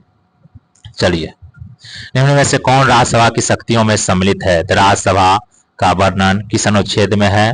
तो 100 रो याद रखिए, 100 में सांसद, 79 में, रो में 80, लो में 81, राज्यसभा 80, लोकसभा 81। यहाँ पर सामान्य विधेयक को विचार कर उन्हें पारित करती है तथा धन विधेयक में संशोधन प्रस्तावित कर सकती है, लेकिन लोकसभा मानने के लिए बाध्य नहीं है। तो ये सही है। संवैधानिक संशोधनों को पारित करते बिल्कुल सही। राष्ट्रपति और उपराष्ट्रपति के चुनाव में भागीदारी करते बिल्कुल सही, तीनों हो जाएगा। तो चलिए नेक्स्ट, किसी राज्य के मुख्यमंत्री के संबंध में निम्नलिखित में से कौन सा कथन सही नहीं है? मुख्यमंत्री राज्य सरकार का वास्तविक प्रधान होता है, तो मुख्यमंत्री राज्य सरकार का वास्तविक प्रधान होता है तो बिल्कुल सही है। जबकि संवैधानिक प्रधान कौन होता है? संवैधानिक प्रधान होता है राज्यपाल। मंत्री की नियुक्ति राज्यपाल द्वारा मुख्यमंत्री के परामर्श पर की जाती है, बिल्कुल सही। और मुख्यमंत्री की नियुक्ति कौन करता है? तो मुख्यमंत्री की नियुक्ति भी कौन करता है? राज्यपाल करता है। मुख्यमंत्री मंत्रिपरिषद की बैठक की अध्यक्षता करता है, बिल्कुल सही, तीनों सही है। मुख्यमंत्री राज्य की कार्यपालिका का प्रमुख होता है, तो नहीं, राज्य की कार्यपालिका का प्रमुख कौन होता है? राज्यपाल। क्या कौन होता है? राज्यपाल औपचारिक प्रधान होता है, लेकिन वास्तविक प्रधान कौन होता है? मुख्यमंत्री। चलिए, विधानसभा के संदर्भ में कौन सा कथन सत्य नहीं है? तो इसका कार्यकाल सामान्यतः 5 वर्ष का होता है, बिल्कुल सही। प्रथम बैठक से लेकर 5 साल होता है। आपातकाल की स्थिति में इसकी अवधि 1 वर्ष तक बढ़ाई जा सकती है, लेकिन आपातकाल समाप्ति होने के बाद 6 महीने से अधिकतम नहीं बढ़ाई जा सकती, ये भी सही है। राज्यपाल इसके कार्यकाल के समाप्त होने से पूर्व भी इसे विघटित कर सकता है, तो बिल्कुल सही है, लेकिन किसकी सिफारिश पर? मुख्यमंत्री की सिफारिश पर कर सकता है। विधानसभा में एंग्लो समुदाय से एक सदस्य को नामित किया जाता था, लेकिन अब नहीं किया जाता। 104 में संविधान संशोधन द्वारा यह प्रावधान समाप्त कर दिया गया है। तो चलिए नेक्स्ट प्रश्न है कि बिहार के इन जिलों को उत्तर से दक्षिण की ओर व्यवस्थित किए। बिहार के जिलों को उत्तर से व्यवस्थित, तो देखिए सबसे उत्तर में हो जाएगा सीतामढ़ी, उसके बाद मुजफ्फरपुर, फिर पटना, फिर जहानाबाद, फिर गया। तो देख लीजिए, सीतामढ़ी, मुजफ्फरपुर, पटना, गया। सीतामढ़ी उत्तर से दक्षिण में सजाना है। देखिए ऊपर होता है उत्तर, ऊपर क्या होता है? ऊपर होता है उत्तर, और नीचे क्या होता है? दक्षिण। ये क्या होता है? पूरब, तो ये होता है पश्चिम। तो देखिए सीतामढ़ी, मुजफ्फरपुर, उसके बाद देखिए पटना, जहानाबाद, उसके बाद देखिए गया। तो ऐसे करके सजाए हैं। देखिए सबसे उत्तर में क्या हो गया? सीतामढ़ी, और सबसे दक्षिण में हो गया गया। तो यहाँ तक में दिक्कत नहीं होना चाहिए। तो चलिए नेक्स्ट है कि इटांकी नेशनल पार्क कहाँ अवस्थित है? तो इटांकी नेशनल पार्क है नागालैंड में। कहाँ स्थित है? नागालैंड में इटांकी नेशनल पार्क है, जो काफी ही महत्वपूर्ण नेशनल पार्क है। जबकि मणिपुर में महत्वपूर्ण नेशनल पार्क है, तो याद रखिएगा इसको। एक है Keibul Lamjao national park. Keibul Lamjao national park कहाँ स्थित है? मणिपुर में, जो तैरता हुआ राष्ट्रीय उद्यान है एकमात्र। और सिरोई राष्ट्रीय उद्यान कहाँ स्थित है? मणिपुर में। सिरोई, खोंगजेंगवा, चिंग वन्यजीव अभयारण्य, यह सभी कहाँ स्थित है? मणिपुर में स्थित है। जबकि सिक्किम में जो महत्वपूर्ण एक अभयारण्य है, तो याद रखिएगा सिक्किम में एक है कंचनजंगा वन्यजीव अभयारण्य, एक है पंगोलक, ये दोनों कहाँ स्थित है? सिक्किम में।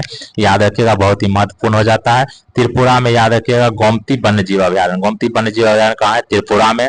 जबकि तृष्णा वन्यजीव अभयारण्य भी त्रिपुरा में। और एक सिपाही जाला वन्यजीव अभयारण्य, सिपाही जाला, गोमती और तृष्णा, यह सभी कहाँ है? त्रिपुरा में। अरुणाचल प्रदेश में याद रख लीजिएगा, काफी इंपोर्टेंट है। तो अरुणाचल प्रदेश में है नामदफा, मौलिंग और केन वन्यजीव अभयारण्य कहाँ स्थित है? अरुणाचल प्रदेश में। चलिए नेक्स्ट, भारत में वन नीति 1952 का संशोधन कब किया गया? तो 1988 ईस्वी में। 1976 ईस्वी के संशोधन के द्वारा 1976 ईस्वी में जो गठित हुआ था राष्ट्रीय कृषि आयोग, इसी की सिफारिश पर 1988 में संशोधन किया गया और 1986 में जब संशोधन किया गया तो 33% वन रखना अनिवार्य कर दिया गया है। यहाँ तक में दिक्कत नहीं होना चाहिए। 1986 ईस्वी में क्या आया था? पर्यावरण संरक्षण अधिनियम। कब आया था? 1986 ईस्वी में। वर्ष 2011 की जनगणना अनुसार भारत का न्यूनतम जनसंख्या घनत्व वाला राज्य, तो सबसे ज्यादा जनसंख्या घनत्व वाला राज्य भारत में कौन सा है? बिहार है, जो कितना 1106 वर्ग प्रति वर्ग किलोमीटर। उसके बाद कौन है? पश्चिम बंगाल। और सबसे कम जनसंख्या घनत्व वाला राज्य कौन सा है? अरुणाचल प्रदेश 17 वर्ग 1 किलोमीटर में मात्र 17 व्यक्ति रहते हैं। और भारत का जनसंख्या घनत्व कितना है? 382 व्यक्ति प्रति वर्ग किलोमीटर। तो यहाँ तक में दिक्कत नहीं होना चाहिए। तो चलिए हम लोग आगे बढ़ते हैं। जनगणना जो है, जनगणना की शुरुआत कब हुई थी? 1872 ईस्वी में। किसके समय में? लॉर्ड मेयो के समय में हुई थी। और जनगणना जो है, नियमित जनगणना की शुरुआत कब हुई थी? रिपन के समय में 1881 ईस्वी में।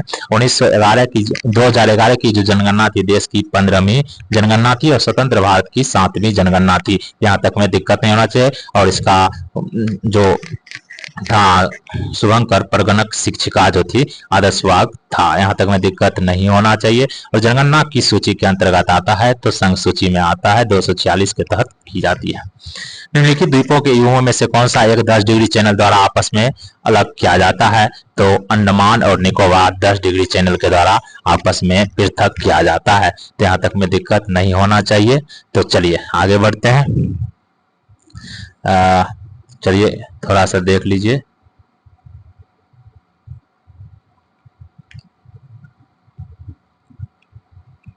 देखिए अंडमान निकोबार का जो सबसे अंडमान निकोबार द्वीप समूह है, या क्या होता है? बर्मा से अलग होता है कोको द्वीप और कोको चैनल द्वारा। कोको चैनल के द्वारा यह क्या होता है? बर्मा से अलग होता है। बर्मा से क्या होता है? अलग होता है। अंडमान निकोबार द्वीप का जो महत्वपूर्ण चीज है कि डीआरडीओ का मिसाइल स्थल कहाँ है? रटलैंड द्वीप। कहाँ स्थित है? रटलैंड द्वीप। और यह जो है अंडमान निकोबार की राजधानी कहाँ स्थित है? पोर्ट ब्लेयर में। कहाँ स्थित है? पोर्ट ब्लेयर में। और भारत का सबसे दक्षिणतम राष्ट्रीय उद्यान जो है महात्मा गांधी राष्ट्रीय समुद्री राष्ट्रीय उद्यान कहाँ स्थित है? अंडमान निकोबार में, जो भारत का दक्षिणतम राष्ट्रीय उद्यान है। यहाँ तक में दिक्कत नहीं होना चाहिए। और एकमात्र सक्रिय ज्वालामुखी वहीं पाई जाती है बैरन द्वीप पर, जो दक्षिण एशिया का एकमात्र सक्रिय ज्वालामुखी है। और अंडमान निकोबार का सबसे बड़ा द्वीप कौन सा है? तो मध्य अंडमान। सबसे बड़ा द्वीप कौन सा है? मध्य अंडमान है। यहाँ तक में दिक्कत नहीं होना चाहिए। तो चलिए, और अंडमान निकोबार की सर्वोच्च चोटी का नाम क्या है? सैडल पीक, जो किस अंडमान में स्थित है? उत्तरी अंडमान में। कहाँ स्थित है?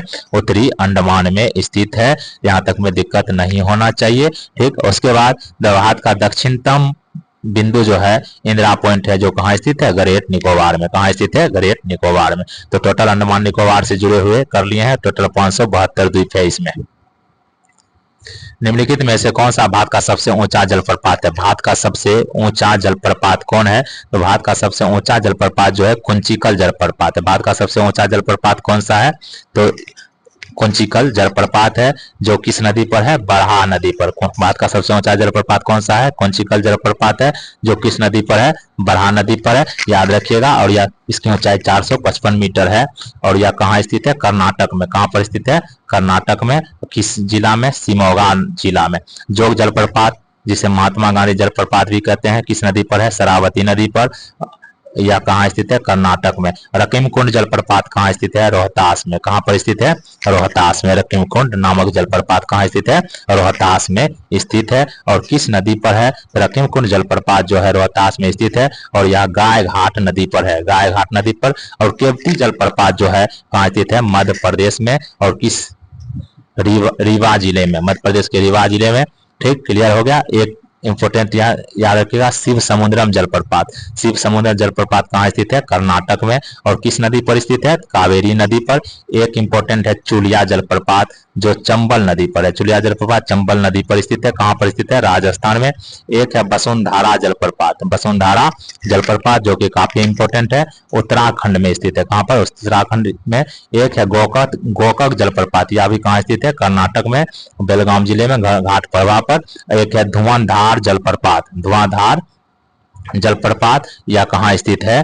तो धुआंधार जलप्रपात स्थित है नर्मदा नदी पर। मध्य प्रदेश में एक है पायकारा जलप्रपात जो नीलगिरी क्षेत्र में अवस्थित है। तो लगभग सभी इंपॉर्टेंट हम लोग कर लिए हैं। तो चलिए, तो पेनगंगा और गोदावरी घाटी के निम्न भागों में मुख्यतः किस प्रकार की चट्टान पाई जाती है? तो पेनगंगा और गोदावरी घाटी के निम्न भाग में मुख्य रूप से कौन सी चट्टान पाई जाती है?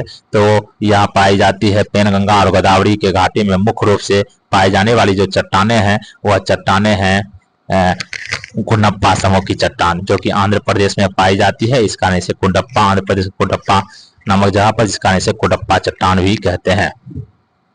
विश्व प्रसिद्ध कांगड़ा और कुल्लू घाटी कहाँ स्थित है? जितना भी घूमने वाला जगह है वह सभी जो है लघु हिमालय में स्थित है। कहाँ स्थित है? लघु हिमालय में स्थित है। चाहे कांगड़ा हो, चाहे कुल्लू हो, चाहे मसूरी हो, चाहे नैनीताल हो, चाहे रानीखेत हो, जितना भी है किस में है? लघु हिमालय के अंतर्गत आता है। तो यह लघु हिमालय या हो जाएगा, इसका आंसर ट्रांस हिमालय तो नहीं है, शिवालिक नहीं है, या हो जाएगा लघु महान हिमालय या आंतरिक हिमालय तो नहीं है, तो मध्य हिमालय या लघु हिमालय में। क्लियर हो गया।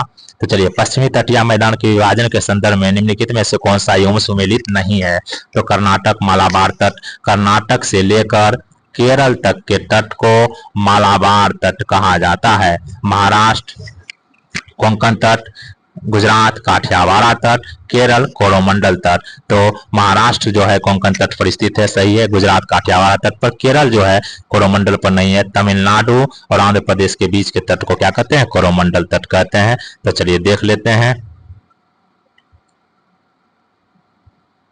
तो देखिए, भारत के तट, भारत का तटीय भाग जो है दो, भारत का तटीय भाग ये हो गया पूर्वी तट और ये हो गया पश्चिमी तट। ठीक, दोनों तरफ जो है एक पहाड़ी है जो कि कगार है, यह है पूर्वी घाट, यह है पश्चिमी घाट। ठीक, पूर्वी घाट और पश्चिमी घाट। तो ये देखिए पूर्वी घाट और यहाँ क्या है? पूर्वी घाट, ये हो गया पश्चिमी घाट। तो ये देखिए पश्चिमी तटीय मैदान है और ये हो गया पूर्वी तटीय मैदान। ठीक, जो बंगाल से लेकर कहाँ तक फैला हुआ है? तमिलनाडु तक। इधर जो है गुजरात से लेकर कहाँ तक फैला हुआ है? वहां से गुजरात से लेकर यहाँ तक फैला हुआ है। तो गुजरात में देखिए काठियावाड़ तट, उसके बाद दमन तक जो है, गुजरात से दमन तक कौन सा हो गया? काठियावाड़ तट, जो महाराष्ट्र के आसपास पड़ता है। दमन से लेकर गोवा तक के तट को क्या कहते हैं? कोंकण तट कहते हैं। और गोवा से लेकर कर्नाटक के तट को क्या कहते हैं? केनरा तट कहते हैं। और कर्नाटक से लेकर केरल तक के तट को क्या कहते हैं? मालाबार तट कहते हैं। इधर पश्चिम बंगाल है, तो पश्चिम बंगाल से आंध्र प्रदेश के तट को क्या कहते हैं? उत्तरी सरकार तट कहते हैं। और यहाँ पर उड़ीसा स्थित है। और आंध्र प्रदेश से कन्याकुमारी के तट को क्या कहते हैं? कोरोमंडल तट कहते हैं, जो कि कहाँ पर स्थित है? तमिलनाडु में। ठीक, और ये पश्चिमी घाट है, पश्चिमी घाट को सह्याद्री पर्वत भी कहते हैं। और पूर्वी घाट का सर्वोच्च शिखर जो है महेंद्रगिरी पर्वत है। यहाँ तक में दिक्कत नहीं होना चाहिए। देखिए, पूरब में स्थित है बंगाल की खाड़ी और पश्चिम में स्थित है अरब सागर। तो क्लियर हो गया। तो चलिए, नेक्स्ट है भारत में लावा पठार की, भारत में लावा पठार की अधिकतम मोटाई कितनी मिलती है? महाराष्ट्र में। कहाँ में मिलती है? महाराष्ट्र में। काली सिंध, शिप्रा, पार्वती और बनास किस नदी की सहायक नदी है? तो यह सभी जो है चंबल की सहायक नदी है। चंबल की, काली सिंध, शिप्रा, पार्वती, बनास चंबल की सहायक नदी है। और चंबल किसकी सहायक नदी है? तो यमुना की। यमुना किसकी सहायक नदी है? गंगा की। यहाँ तक में दिक्कत नहीं होना चाहिए। तो चलिए, नेक्स्ट है पृथ्वी की भूपर्पट्टी में पाए जाने वाले तत्वों का सहीकरण। सबसे ज्यादा कौन सा तत्व पाया जाता है? ऑक्सीजन। उसके बाद सिलिकॉन। उसके बाद कौन सा तत्व पाया जाता है? अल्युमिनियम। उसके बाद क्या पाया जाता है? लोहा, फिर कैल्शियम, उसके बाद सोडियम। आंसर ये हो जाएगा। निम्नलिखित देशों में कौन भूमध्य रेखा पर अवस्थित है? भूमध्य रेखा पर टोटल 13 देश अवस्थित है। भूमध्य रेखा पर कितना देश अवस्थित है? 13 देश अवस्थित है। तो चलिए देख लेते हैं भूमध्य रेखा पर कौन कौन सा देश अवस्थित है। तो टोटल भूमध्य रेखा पर अवस्थित देशों की संख्या कितनी है? 13 है। तो कौन कौन सा देश है? देखिए, कोलंबिया, इक्वाडोर, ब्राजील। ठीक, देखिए पृथ्वी के बीचों बीच जो रेखा गुजरती है उसे हम लोग क्या कहते हैं? भूमध्य रेखा, जिसे 0 डिग्री की अक्षांश रेखा भी कहते हैं। तो Gabon, democratic Republic of Congo, Kenya, Uganda, Somalia, Republic of Congo, Sao Tomo, Maldives, Indonesia, Kiribati, यह सभी जो है अवस्थित है किस रेखा पर? भूमध्य रेखा पर। तो देखिए इसमें कौन कौन मिलता है। तो एक है, इसमें कौन कौन है, कौन कौन मिला था? तो ब्रुनई तो मिला ही नहीं था। कौन कौन मिला था? केन्या मिला था, तो केन्या हो जाएगा एक। और उसके बाद एक कौन मिला था इसमें? कोलंबिया, केन्या और कोलंबिया। इसका सही आंसर हो जाएगा 2 और 3। किस प्रकार के जलवायु ज्वालामुखी उद्गार से दक्कन ट्रेप का निर्माण हुआ है? ज्वालामुखी उद्गार से दक्कन ट्रेप का किस प्रकार के उद्गार से दक्कन ट्रेप का निर्माण हुआ है? तो बेसाल्ट लावा प्रवाह से। ऑस्ट्रेलिया किस खनिज में सर्वाधिक उत्पादन करता है? ऑस्ट्रेलिया लौह अयस्क का सर्वाधिक उत्पादन करने वाला देश है। तो चलिए नेक्स्ट प्रश्न है, निम्नलिखित में से किस पारिस्थितिकीय तंत्र में जैव विविधता अधिक पाई जाती है? तो सबसे ज्यादा उष्ण कटिबंधीय वर्षावन में पाई जाती है, या जो है भूमध्य रेखा के नजदीक पाई जाती है। यहाँ पर सर्वाधिक पेड़ पौधे और जीव पाए जाते हैं, तो उष्ण कटिबंधीय वर्षावन। आयात और निर्यात पर लगने वाला कर है, तो आयात और निर्यात पर जो कर लगता है उसे हम लोग क्या कहते हैं? आयात और निर्यात पर लगने वाला कर को हम लोग क्या कहते हैं? सीमा शुल्क कहते हैं। क्या कहते हैं? सीमा शुल्क कहते हैं, जो कि अप्रत्यक्ष कर है। कौन सा पर कर है? अप्रत्यक्ष कर, जबकि आय कर प्रत्यक्ष कर, निगम कर प्रत्यक्ष कर है। तो यहाँ तक में दिक्कत नहीं होना चाहिए। तो चलिए आगे बढ़ते हैं। भारत की राजकोषीय नीति किसके द्वारा प्रतिपादित की जाती है? तो भारत की मौद्रिक नीति, एक होता है मौद्रिक नीति, एक होता है राजकोषीय नीति। मौद्रिक नीति तैयार कौन करता है? आरबीआई, जबकि राजकोषीय नीति सरकार के द्वारा, वित्त मंत्रालय के द्वारा जो है तैयार की जाती है। वित्त आयोग के द्वारा, किसके द्वारा? वित्त आयोग के द्वारा तैयार की जाती है। किसके द्वारा? वित्त आयोग के द्वारा। ठीक, यहाँ तक में दिक्कत नहीं होना चाहिए।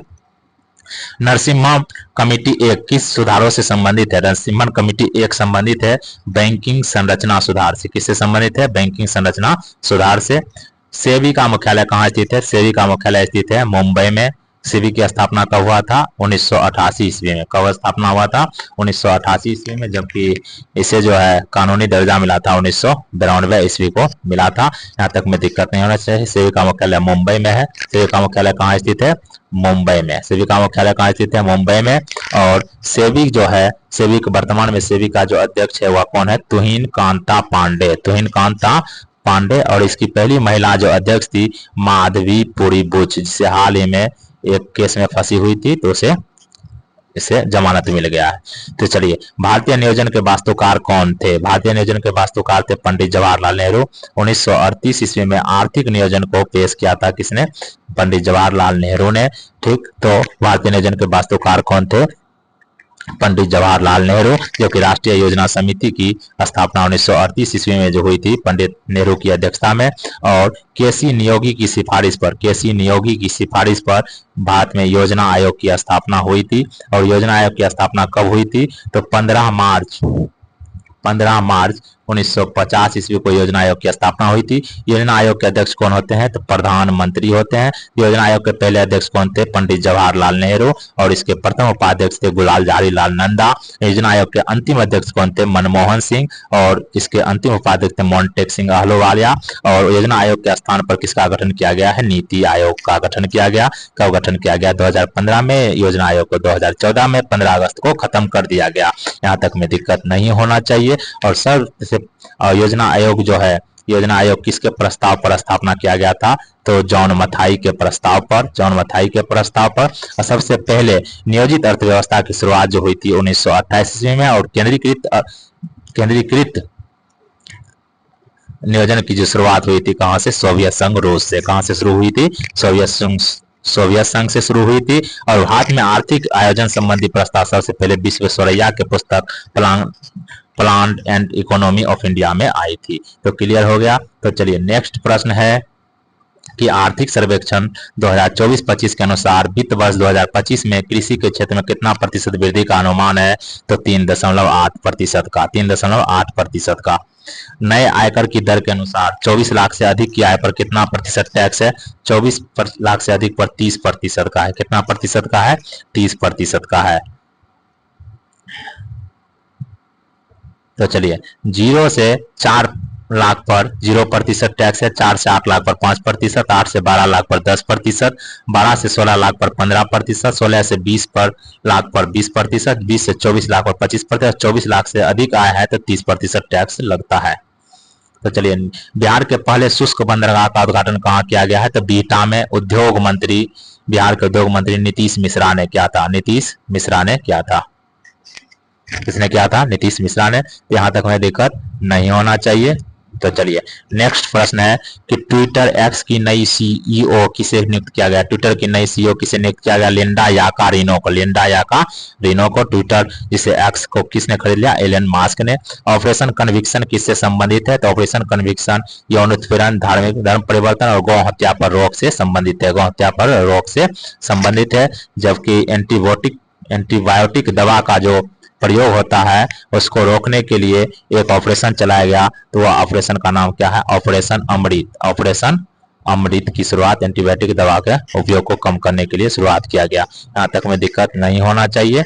तो चलिए नेक्स्ट, भारत और ओमान का संयुक्त नौसैनिक अभ्यास नसीम अल बहर का आयोजन कहाँ हुआ? तो गोवा में। नसीम अल बहर किसके बीच होता है? भारत और ओमान के बीच। या कहाँ आयोजित हुआ? तो गोवा के तट पर। तो चलिए नेक्स्ट प्रश्न है, अशोक हॉल का नाम बदलकर क्या रख दिया गया? अशोक हॉल का नाम बदलकर रख दिया गया है अशोक मंडप। क्या रख दिया गया है? अशोक मंडप। अशोक हॉल का नाम बदलकर रख दिया गया है। जबकि दरबार हॉल का नाम बदलकर क्या रख दिया गया है? गणतंत्र मंडप। क्या नाम रख दिया गया है? गणतंत्र मंडप रख दिया गया है। यहाँ तक में दिक्कत नहीं होना चाहिए।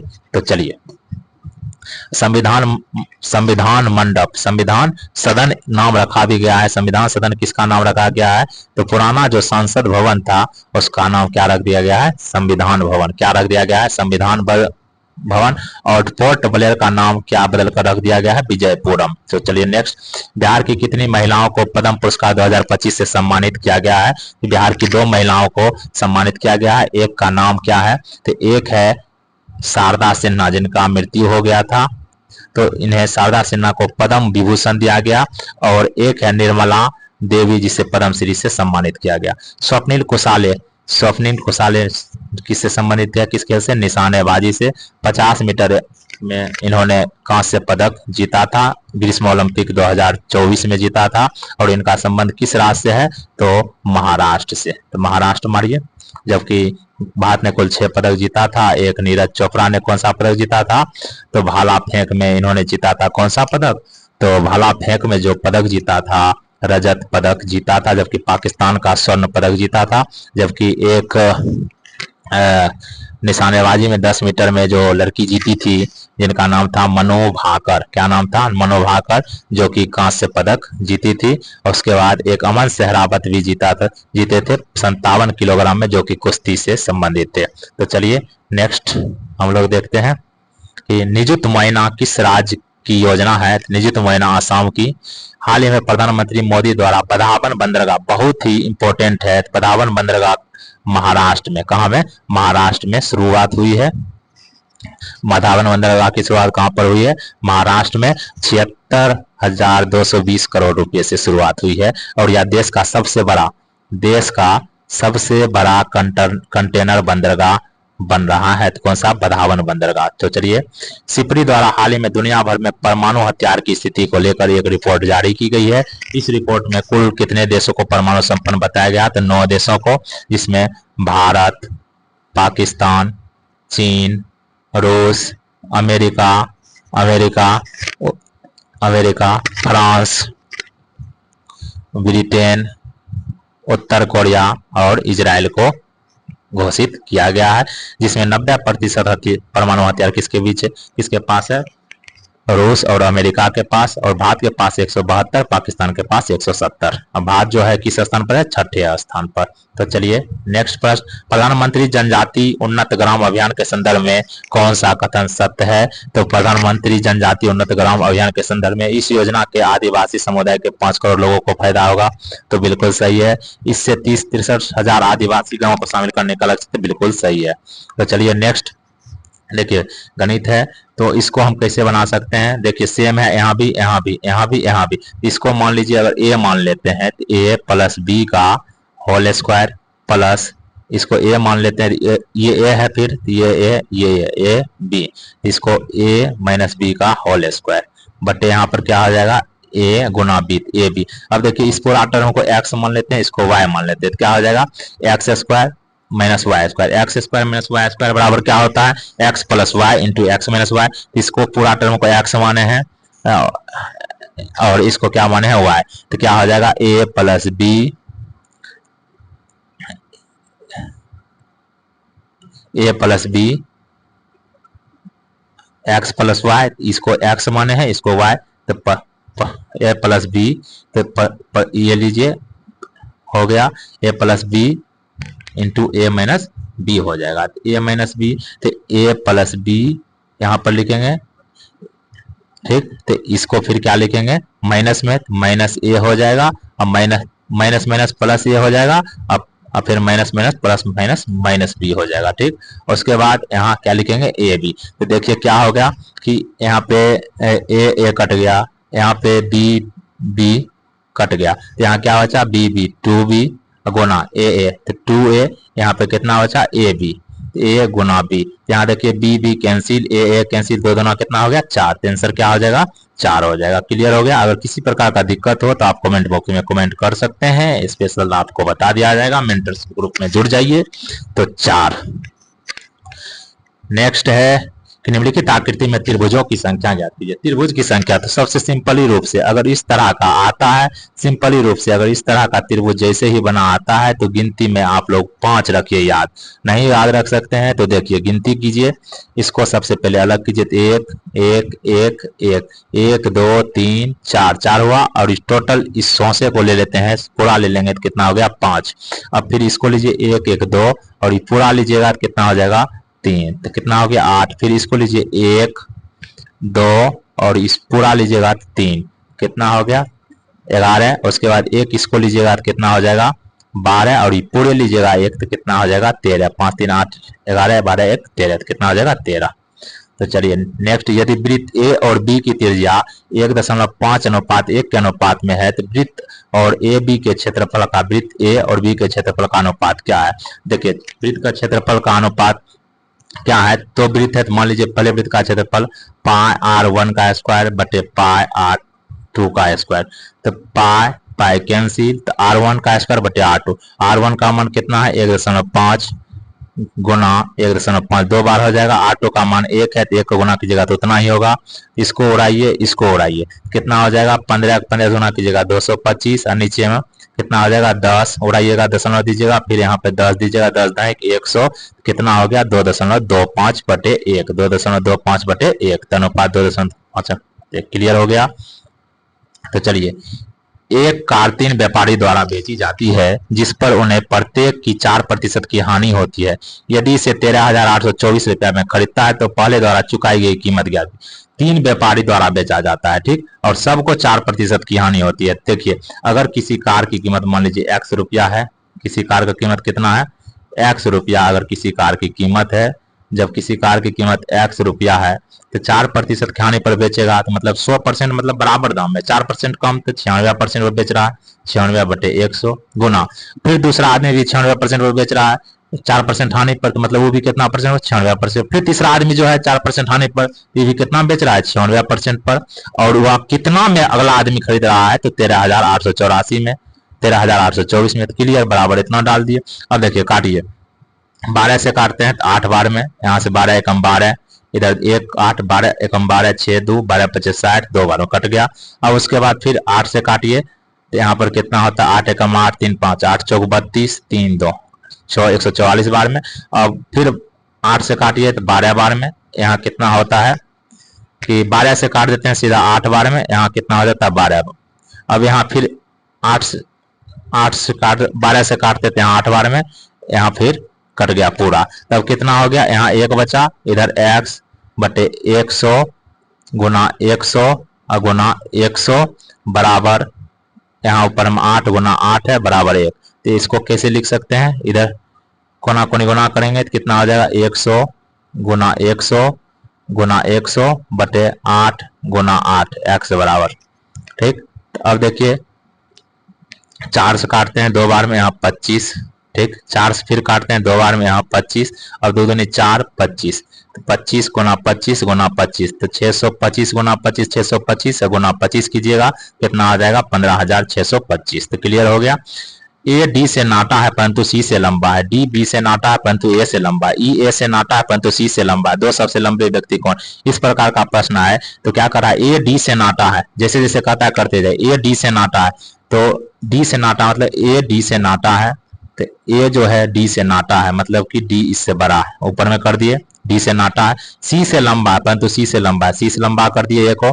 डी बी से नाटा है, डी जो है बी से नाटा है, तो डी बी से नाटा है, ठीक। उसके बाद परंतु ए से लंबा है, तो ए से लंबा तो है ही। उसके बाद कह रहा है ई जो है ए से नाटा है, ई जो है ए से नाटा है, ई जो है ए से नाटा, ई से बड़ा है ए, परंतु सी से लंबा है, ई जो है सी से लंबा है। तो देखिए ई कहाँ में आ जाएगा, यहाँ पे।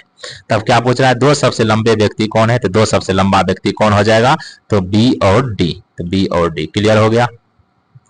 यदि एक्स वाई जेड एक काम को 12, 15 और 18 दिन में पूरा करते हो तो तीनों मिलकर उस काम को कितना दिन में करेगा। तो एक्स किसी काम को कितना दिन में पूरा कर रहा है, एक्स कर रहा है किसी काम को 12 दिन में, वाई उसी काम को कितना दिन में कर रहा है, 15 दिन में, जेड उसी काम को 18 दिन में। टोटल काम निकाल लेते हैं, 12, 15, 18 कैल्सियम लेंगे तो कितना आ जाएगा, 180। एक्स 12 से 15 बार में, 15 से 12 बार में और 18 से 10 बार में, तो टोटल 15, 12, 10 कितना हो गया, 15, 12, 17, 10, 37, 37, 180। तो तीनों मिलकर एक दिन में कितना काम करता है, 37 काम, और कुल काम कितना है, 180। तो 180 काम है, तीनों मिलकर एक दिन में 37 काम करता है, तो कितना दिन में समाप्त होगा, 180 में 37 से भाग दे दीजिए तो आ जाएगा, भाग दीजिएगा 37 को 180 में, 4 बार में लगाइए, 7 चौक 28, 3 चौक 12, 12 2 14, कितना बच गया, 32। तो कितना हो जाएगा, कितना आ जाएगा, 4.32/37 दिन में समाप्त करेगा तीनों मिलकर। क्लियर हो गया। एक मनुष्य उत्तर पश्चिम की ओर मुंह करके खड़ा है। सबसे पहले दिशा बना लीजिए, ये हो गया पूरब, ये हो गया पश्चिम, ये हो गया उत्तर, ये हो गया दक्षिण, और यहाँ पर ये बीच वाला हो जाएगा उत्तर पश्चिम, ये हो जाएगा उत्तर पूरब, ये हो जाएगा दक्षिण पूरब, ये हो जाएगा दक्षिण पश्चिम। एक मनुष्य उत्तर पश्चिम की ओर मुंह करके खड़ा है, इधर मुंह करके खड़ा है। वह पहले 135 डिग्री घड़ी की विपरीत दिशा में चलता है। घड़ी किधर चलता है, ऐसे चलता है घड़ी, इसके विपरीत दिशा में 135 डिग्री कर रहा है, इतना दूर होता है 45 डिग्री, और ये पूरा कितना डिग्री है, 90 डिग्री। 135 डिग्री चला, यहाँ पहुंच जाएगा, और बाद में घड़ी की दिशा में, घड़ी अब कैसे चलता है, ऐसे चलता है, हमेशा ऐसे चलता है, बाद में 180 डिग्री घूमता है। तब देखिए इतना वो 90 डिग्री, इतना वो भी 90 डिग्री, 180 डिग्री चलता है, तो यहाँ पहुंच गया। अब पूछ रहा है उसका मुख किधर है, ये कौन दिशा है, उत्तर, तो मारिए उत्तर। प्रथम ओलंपिक खेल कहाँ हुआ था, प्रथम ओलंपिक खेल कहाँ हुआ था, प्रथम ओलंपिक खेल कहाँ हुआ था, यूनान में। कहाँ हुआ था, यूनान में प्रथम ओलंपिक खेल का आयोजन हुआ था। क्लियर है, प्रथम ओलंपिक खेल का आयोजन कहाँ हुआ था, यूनान में हुआ था, ठीक। चलिए, ओलंपिक खेल के बारे में बहुत सारा कंटेंट है, लेकिन रहने दीजिए, नेक्स्ट में फिर कभी करेंगे स्पेशल वीडियो में। तो चलिए, सोरतो कप किससे संबंधित है, फुटबॉल से। सोरतो कप फुटबॉल से। जर्मनी की आधिकारिक मुद्रा क्या है, जर्मनी की आधिकारिक मुद्रा क्या है, तो काफी इंपॉर्टेंट हो जाता है। जर्मनी की आधिकारिक मुद्रा क्या है, तो euro, euro. Waterman of India किसे कहा जाता है, राजेंद्र सिंह को, राजेंद्र सिंह को, जबकि सुंदरलाल बहुगुणा चिपको आंदोलन से संबंधित थे। कैलाश सत्यार्थी बचपन बचाओ आंदोलन से।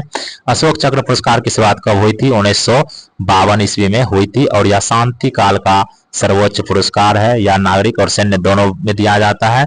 और 1950 ईस्वी में परमवीर चक्र की शुरुआत हुई थी, जो कि सर्वोच्च पुरस्कार है सैन्य में। Find the wrong spelled word, ये हो जाएगा तू डाल डाल में पात पात का अर्थ है चालाकी का जवाब चालाकी से देना। सब साची किसका पर्याय वाची सब है, सब साची अर्जुन का। महर्षि का संधि विग्रह है महाजो ऋषि। अब ये है, तो चलिए ये क्या पूछ रहा है, prefix given below by adding which one in ability a new word can be formed. तो चलिए ये सब अपना देख लीजिएगा ये। तो इस तरह से टेस्ट सीरीज जो चल रहा है बिहार दरोगा का, उसका क्लास 3rd सेट का डिस्कशन कंप्लीट होता है। आप उस मेंटरशिप ग्रुप में जुड़ने के लिए डिस्क्रिप्शन में लिंक दिया हुआ है, उस ग्रुप में जुड़ सकते हैं। और उसमें टेस्ट सीरीज कराया जा रहा है और फ्री टेस्ट सीरीज है, और मेंटरशिप प्रोग्राम भी बिल्कुल फ्री है। हो सके तो आपको अगर वीडियो अच्छा लगता है तो शेयर कर सकते हैं, तो शेयर कीजिएगा, अन्यथा कोई बात नहीं। वीडियो देखने के लिए